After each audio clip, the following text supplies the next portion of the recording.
தேடி தேடி திரிபவன் தான் மனிதன். எல்லார் உள்ளத்தையும் பார்த்தேன்.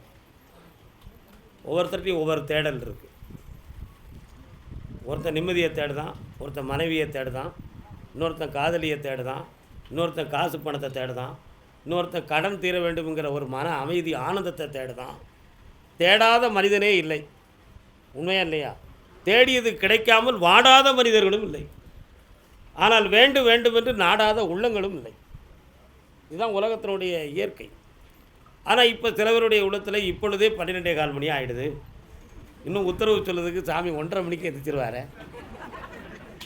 அப்படிங்கையில் இது இன்னும் சொற்பொழிவு வேறு பேச வேண்டியிருக்க அப்படின்னு ஒருத்தன் உள்ளம் குமுறிக்கிட்டு கிடக்குங்க ஓரத்தில். உண்மையா இல்லையா? நான் கை காட்டுதான் வேறு ஆம்பளை. ஆனால் நான் எதுக்கு தைரியமாக இருக்கோம்னா, இன்றைக்கி வியாழக்கிழமை தான், நாளைக்கும் நமக்கு உத்தரவு இருக்குது. அதனால் உங்கள் எல்லாருக்கும் எப்படினாலும் சொல்லிடலாம் அப்படிங்கிற ஒரு நம்பிக்கையில் தான். அதுக்காக நம்ம என்றைக்கும் ஞானத்தை பற்றி பேசாமல் நம்ம தொடங்கியதே இல்லையே. நமக்கு காசு பணம் என்பதெல்லாம் ஒரு பக்கம் இருந்தாலும் ஞானம் என்பது நமக்கு ரொம்ப முக்கியம். உலகத்தில் ஒரு ஓவியனை கூப்பிட்டு கேட்டாங்க, ஞானத்தை தேடி அப்படிங்கிறதுக்கு வார்த்தை சொல்லாமல் ஒரு ஓவியம் வரைந்து கொடுப்பா அப்படின்னு கேட்டாங்க. அப்போ உடனே அவன் பழைய ஓவியங்களை எல்லாம் பார்த்தான். பழைய ஓவியங்களை பார்க்கும் பொழுது சில மனிதர்கள் செல்வத்தை தேடி தேடி தேடி ஒவ்வொருத்தனையாக நாடி ஒவ்வொரு வீடுகளாக செல்வதையும், ஒவ்வொரு வங்கிகளுக்கு செல்வதையும், ஒவ்வொரு கோயில்களுக்கு செல்வதையும் ஓவியத்தில் இருந்துச்சு. செல்வத்தை தேடி போகிறத அவன் மனிதனில் மண்டையில் ஓடிடுது. செல்வத்தை தேடுறவன் அத்தனை பேரும் வீட்டை தேடுதான், மனிதனை தேடுதான், கோயிலை தேடுதான், குளத்தை தேடுதான். நிம்மதியை தேடணுங்கிறதுக்காக இப்படி தேடி வரான். ஆனால் ஞானத்தை தேடுகிறான். அப்போ எதை தேடுவான், எங்கிருந்து எங்கேயே தேடுவான் அப்படின்னு உணர்ந்து பார்த்தான். ஒரு ஞானிகிட்ட போய் ஐடியா கேட்டான். ஒருத்தர் ஞானத்தை தேடிங்கிறத வார்த்தையால் சொல்லாமல் ஓவியத்தால் சொல்லணும் அப்படின்னு சொல்லியிருக்கிறாரு ஐயா. அதனால் எனக்கு அந்த ஓவியத்துக்கு ஒரு ஆலோசனை சொல்லுங்கள் சுவாமின்னு கேட்டான். அருமையாக சொன்னார். வீடு பேர் நிம்மதி செல்வம் வேணுங்கிறவன் வெளியிலேருந்து வீட்டுக்குள்ளே வருவான். ஞானத்தை தேடுறவனுக்கு வீட்டுக்குள்ளே இருந்தால் கிடைக்காது. வீட்டை விட்டால் வெளியே போனால் தான் அவனுக்கு ஞானம் கிடைக்கும். அதனால் வீட்டிலேருந்து வெளியே போகிறத மாதிரி ஒரு ஓவியத்தை வரைஞ்சிடான்னார் அவர். நல்லா புரிஞ்சுக்கணும். வீட்டை விட்டு வெளியே போகிறத மாதிரி ஒரு ஓவியத்தை வரைனார். உடனே அவன் சிந்தனையில் ஓடிச்சு, ஞானத்தை தேடின்னு ஒரு வார்த்தையை டைட்டிலை போட்டு ஒரு வீட்டையும் காட்டி மனிதன் வெளியேறது மாதிரி இருந்தால் இந்த உலகமே ஸ்தம்பிச்சு போய் சன்னியாசி கோலமாக ஆயிரும். அதனால் அப்படி செய்யாமல் வேறு மாதிரி பண்ணினான்னு அப்படின்னு அவனாக சிந்திச்சு ஒரு பெரிய கிளிக்கூண்டு, அந்த கூண்டை திறந்துக்கிட்டு குருவிகள் இரண்டும் வெளியே பறக்கிறத மாதிரி ஒரு அருமையான சீனை ஓவியமாக வரைஞ்சான். அப்போ அந்த கூட்டை விட்டு வெளியே சுதந்திரமாக பறந்து செல்லக்கூடிய காட்சி தான் ஞானத்தின் காட்சி. அதுதான் ஞானத்தை தேடி. அதுக்கு கீழே ஒரு டைட்டிலை போட்டான், துன்பத்திலிருந்து விடுதலை அப்படின்னு போட்டான். அப்போது வேண்டும் வேண்டும் என்று நினைக்கிறவனுக்கு செல்வம் கிடைக்கும். பணத்தை பற்றி ஒரு சைக்காலஜியாக ஒரு அருமையான ஆடு. என்ன பணம் உலகத்தில், பணமையாக பெருசு அப்படின்னு சொல்லுவான் தத்துவத்தில். அவன் சொல்லதுக்கு வயிறு நிறையாமல் அந்த வார்த்தையை கூட அவனால் பேச முடியாது. உண்மையா இல்லையா? வயிறு நிறையாமல் அந்த வார்த்தையை கூட அவனால் பேச முடியாது. வயிறு நிறையதுக்கு என்ன வேணும்? சாப்பாடு வேணும். சாப்பிட்றதுக்கு பொருட்கள் வாங்குறதுக்கு என்ன வேணும்? பணம் வேணும். அப்போ அதை புரிஞ்சு பேசுதானா புரியாமல் பேசுதானா? அவன் வெளிப்படையான சும்மா ஒரு தத்துவமாக பேசுதான். ஆனால் அடிப்படையை நினச்சாமனா அப்படி அவன் பேச முடியுமா? முடியாது. அதுக்கு ஒரு அருமையான ஒரு தத்துவ ஞானி பதில் சொன்னார். பணத்தை வேண்டாம் என்று வெறுத்து பார்க்காதே. பணத்தை வேண்டாம்னு நீ வெறுத்து பார்க்காத, வெறுத்து நினைக்காத. அதை சாதாரணமாக நீ உணராத. அதை சாதாரணமாக உணராத. பணமாக நம்மளை காப்பாற்ற போகுது. எவனோ சொன்ன தத்துவத்துக்கு, சன்னியாசி சொல்லக்கூடிய தத்துவத்தை ஒரு சம்சாரி என்ன செய்யக்கூடாது, எடுத்துக்கிடக்கூடாது. நீ சன்னியாசியாக இருக்கணும், ஞானமாக இருக்கணும்னு நினைத்தால் மட்டும்தான் அந்த தத்துவத்துக்குள்ளே நீ போய் மூழ்கணும். அது இல்லாமல் சம்சார வாழ்க்கையை வாழணும்னு நினைக்கிறவன் அந்த தத்துவத்தையும் இந்த காதில் வாங்கி, இந்த செல்வம் வேணுங்கிறது இந்த காதில் வாங்கி, 2 கட்ட நிலையில் வாடக்கூடாது. அப்போ நீ என்ன செய்யணும்? பணத்தை நேசிக்க ஆரம்பிச்சுக்கோ அப்படின்னு சொல்லணும். பணத்தை எப்படி நேசிக்கிறது? பெத்த பிள்ளை மணி 1:30 மணி ஆகிடுது, சாப்பிடணும், பையன் எங்கே நிற்கானோ அப்படின்னு சொல்லி தேடுவான் தகப்பேன். தேடவனா தேட மாட்டாரான். அதே மகன் எங்கள் அப்பா சாப்பிட்றதுக்கு என்னைய கூப்பிடும் அப்படி சொல்லி 1 மணிக்கு எங்கே இருந்தாலும் வண்டி எடுத்து 1:30க்குள்ளே வீட்டுக்கு வந்துடுவான். அவன் தேடியதும் தந்தை நாடியதும் நேசம். நேசம். ஒரு ஓரம் எங்கேயோ ஒரு ஊருக்கு போயிருந்தோம், ஒரு ஹோட்டலில் உட்காந்து சாப்பிட்றோம். சாப்பிட்ற பக்கத்து இடக்காரது விதவிதமான சாப்பாட்டை வாங்கி வச்சு சாப்பிட்றாரு. இவன் நினைப்பான் நம்ம பிள்ளையும் இதை மாதிரி தானே சாப்பிடுவான் அப்படின்னு நினைப்பான். அப்படி மகன் பக்கத்தில் இல்லை என்றாலும் அந்த சாப்பாட்டை பற்றி நினச்சா பார்த்தீங்களா, அது நேசம். இதை மாதிரி ஒவ்வொரு உறவுக்கும் ஒரு நேசம் இருக்குது. ஒவ்வொரு உறவுக்கும் ஒரு நேசம் இருக்குது. ஒரு காப்பி ஒரு வீட்டில் சாப்பிடுவோம், அந்த காப்பியை குடிச்சிக்கிட்டு நம்ம வீட்டுக்காரி ரொம்ப அழகாக காப்பி போடுவான், இதை விட நல்லா இருக்கும்னு ஒருத்தன் உணர்வான். இன்னொருத்தர் நினைப்பான் நம்ம வீட்டை விட இது பரவாயில்லன்னு நினச்சவங்க இருக்கான். என்ன இப்படி ஆனாலும் அந்த நினைவு வந்ததே அதன் பெயர் நேசம்.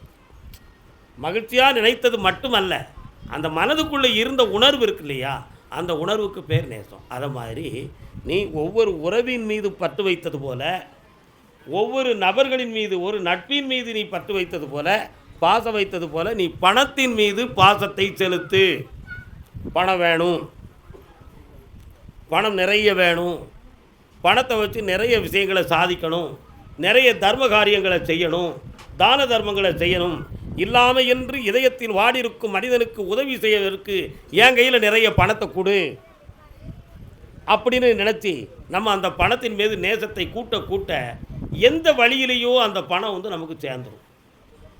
ஒரு அருமையான ஒரு தத்துவ ஞானி, ரொம்ப பண்பட்டவர், அவர் நினைத்தார் நம்ம எல்லாரையும் வெறுத்து வேதனைப்பட்டு ஒரு ஓரமாக ஒதுக்கிட்டோம், இப்போ நமக்கு யார் இருக்கா அப்படி சொல்லி மேலனிக்கு பார்த்தாரு. பறவைகள் கூட்டமாக போச்சு. மேலே இந்த பறவைகளை பார்த்தார். பறவைகள்லாம் கூடி வலை வீசி போன மாதிரி பறந்து போய்கிட்டு இருந்துச்சு.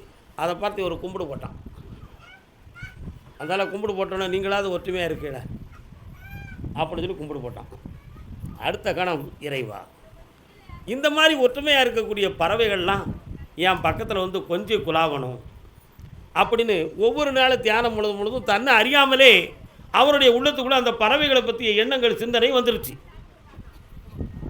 சில நாட்கள் கழித்து பார்த்தீங்கன்னா அவர் அந்த மரத்தடியில் உட்கார்ந்துருக்கும் பொழுது ஏகப்பட்ட பறவைகள் அந்த மரத்தில் வந்து பழங்களை சாப்பிட்றதுக்கும் அந்த நிழலில் இருக்கிறதுக்கும், இவர் படுத்திருப்பார், இவரை கூட்டத்தில் அப்படியே அருகிற அந்த பறவைகள் வந்து உட்கார்ந்ததையும் இவர் பார்த்து பார்த்து மகிழ்ந்தார்.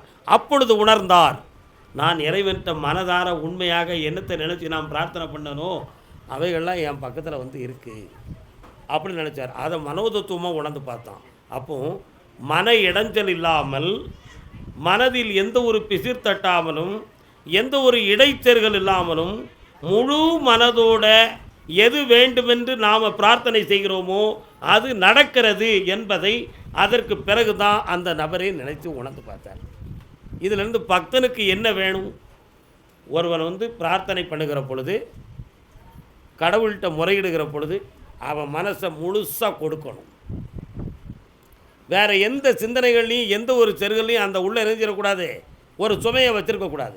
கடவுளை நினைத்தால் அந்த கடவுளை தவிர வேறு எந்த உணர்வும் எந்த நினைவும் இல்லாமல் 10 நிமிடமாவது மனப்பூர்வமாக ஒருத்தன் வந்து வணங்கி பிரார்த்தனை பண்ண ஆரம்பித்தோம்னா அவனுடைய பிரார்த்தனை சத்தியமாக வெற்றி பெறும். அதுக்கு பேர் தான், அதுக்கு ஒரு கிரியாசக்தின்னு சொல்லி ஒரு மறைமுக பெயர் உண்டு. கிரியாசக்தியில் 3 விதம் இருக்குது. ஆனால் அந்த கிரியாசக்தியில் ஒரு 3 விதத்தில் இது ஒன்று. இது வந்து என்னென்னா ஏகதேச கனவுகள், கனவு நிலை அப்படின்னு ஒரு அர்த்தம். நம்முடைய கனவு காணும் பொழுது பார்த்தீங்கன்னா தூக்கத்தில் உடம்பை மறந்துடுவோம், படுத்திருக்க பாயை மறந்துடுவோம், வீடை மறந்துடுவோம். கனவுல மட்டும்தான் நம்ம நிலைத்து இருப்போம். கனவுல நம்மளே கதாநாயகனாக இருந்துக்கிட்டு இருப்போம். ஆனால் நம்மளை முழுக்க மறந்துருந்தோம்.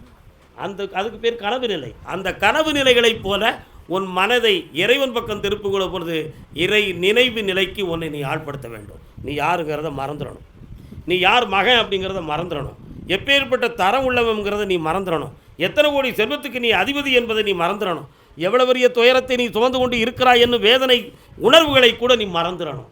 அத்தனையும் மறந்துட்டு நீ பகவானுடைய நினைவு உணர்வுகளில் உன்னை நீ முழுமையாக ஆள்படுத்தினால் உன் நினைவு நிறைவேறுகிறது.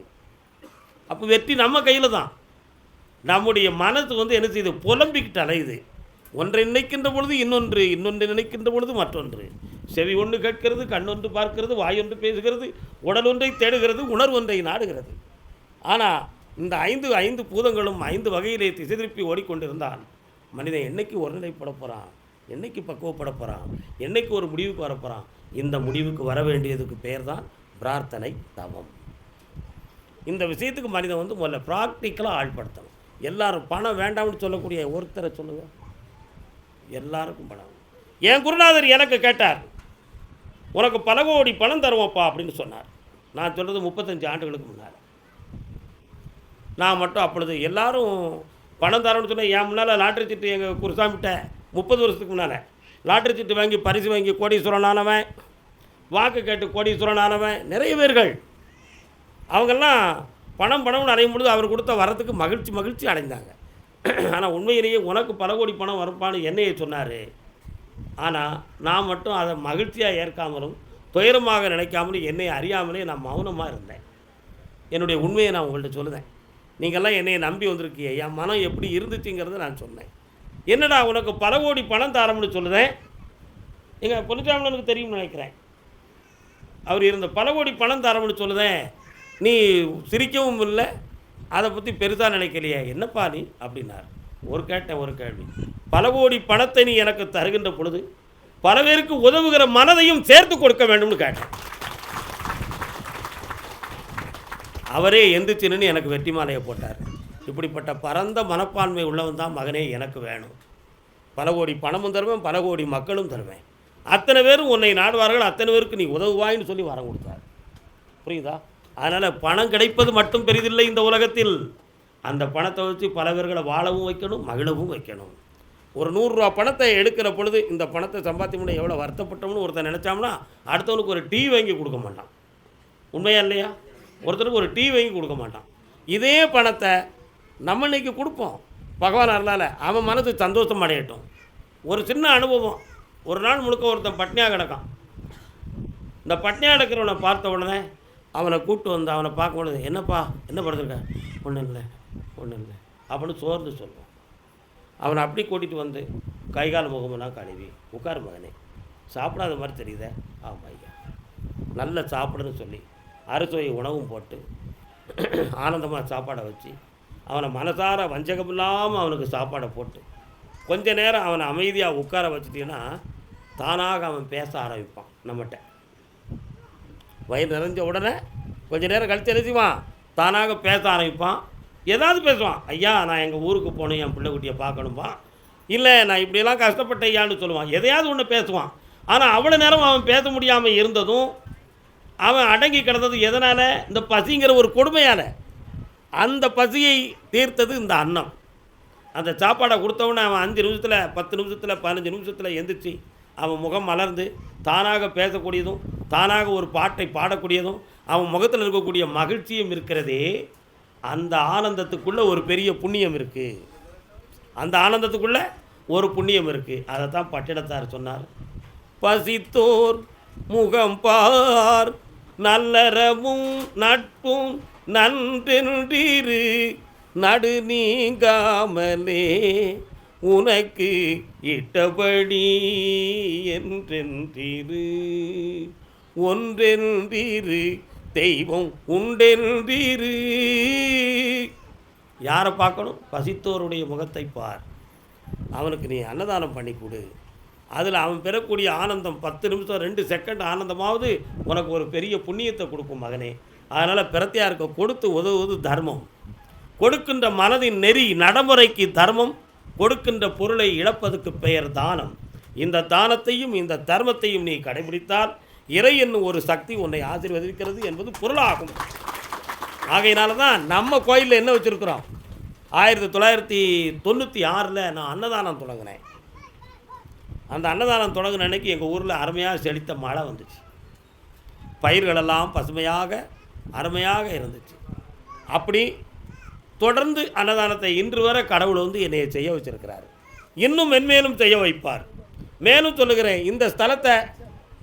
இந்த ஸ்தலத்தை தென் தர்மஸ்தலம் அப்படிங்கிற ஒரு புனித பெயரை நிலைநாட்டுறதுக்காக நான் பல்வேறு முயற்சிகளை பண்ணிக்கிட்டு இருக்கேன். எல்லா பக்தர்களுடைய எண்ணமும் எல்லா பக்தர்களுடைய உள்ளத்திலும் புளியரையில் கருப்பசாமி கோயில் ஒரு தென் தர்மஸ்தலம் அப்படிங்கிற புகழை வாங்கணும்னு சொல்லி நீங்கள் எல்லாரும் பிரார்த்தனை பண்ணணும். உங்கள் அனைவருடைய உள்ளமும் உங்கள் அனைவருடைய நினைவுகளும் அனைவருடைய பிரார்த்தனையும் இந்த உலகமெங்கும் ஒரு பெரிய தான தர்மத்துக்கு ஒரு மிகுந்த ஸ்தலம் புளியரை கருப்பசாமி கோயில் அப்படி என்ற ஒரு பெரும் புகழை நம்ம ஐயா கருப்பசாமி பெற்று தரணும் நமக்கு. அதனால் உங்கள் எல்லாரும் உள்ளத்திலையும் தர்மமும் தானமும் நிலைக்கணும். மாசற்ற நிலைகளோடு பகவானை நீங்கள் சேவிக்கணும். உங்கள் எண்ணங்களெல்லாம் நிறைவேறணும். உங்கள் எல்லாருக்கும் அதிகம் பணம் கிடைச்சிக்கிட்டே இருக்கணும். கிடைக்கும். அருள்வாக்கு வரலைன்னு சொல்லி யாருமே வாடிடாதீங்க. இந்த இடத்துல வந்து இந்த சாமியை கும்பிட்டதும் இவ்வளோ பெரிய வார்த்தையை சொற்பொழிவு மூலம் கேட்டதுமே உங்களுக்கு ஒரு பெரிய வாக்கு. ஆமாம், என்னுடைய எண்ணங்கள் எல்லாமே நீங்கள் எல்லோரும் நல்லா இருக்கணுங்கிறது தான். என் எண்ணத்தில் இருக்கக்கூடிய பிரார்த்தனை உங்கள் எல்லாரையும் சந்தோஷமாக்கிறோம். அதில் எந்த சந்தேகமுமே கிடையாது. நல்லா நீங்கள் எல்லோரும் புரிஞ்சுக்கணும். அதனால் எல்லாருமே நிம்மதியை அடைவீர்கள், பணத்தை பெறுவீர்கள், பலனை அடைவீர்கள், எல்லா செல்வத்தையும் பெற்று என்னாலும் உயர்ந்தே வாழ்வீர்கள். வாழ்க என்று விடைபெறுகிறேன். வாழ்க வணக்கம். மாசிலாத மனமாக இருப்போம். ஈசனை கோயிலாக்குவோம். உள்ளம் வாழ்க.